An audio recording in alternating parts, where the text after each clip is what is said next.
ध्वजारोहण होत आहे। दुपारी 12 ते 12:15च्या दरम्यान ध्वजारोहण होणार आहे। आजचा मुहूर्त देखील फार महत्त्वाचा आहे।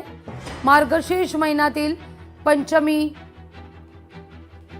आणि याच दिवशी असं म्हटलं जातं, अशी एक आख्यायिका आहे, प्रभू श्रीराम आणि सीतामाई विवाह बंधनात अडकले गेले। इतकंच नाही तर शिखांचे धर्मगुरू तेग बहादूर सिंग यांनी आज त्यांची पुण्यतिथी आणि खरं तर अयोध्येमध्ये त्यांनी जवळपास 48 दिवस तपही केलेलं होतं, अशी देखील एक धारणा आहे।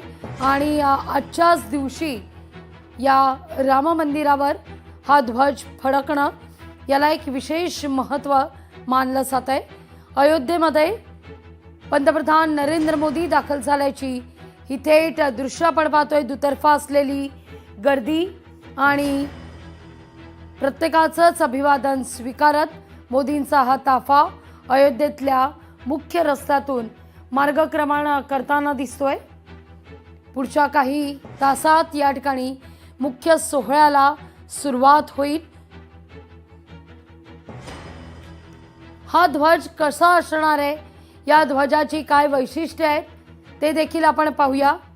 मी पीसीआर टीमला विनंती करते की त्यांनी ध्वजाची वैशिष्ट्य दाखवावीत। कसा हा ध्वज असणार आहे, काय आहे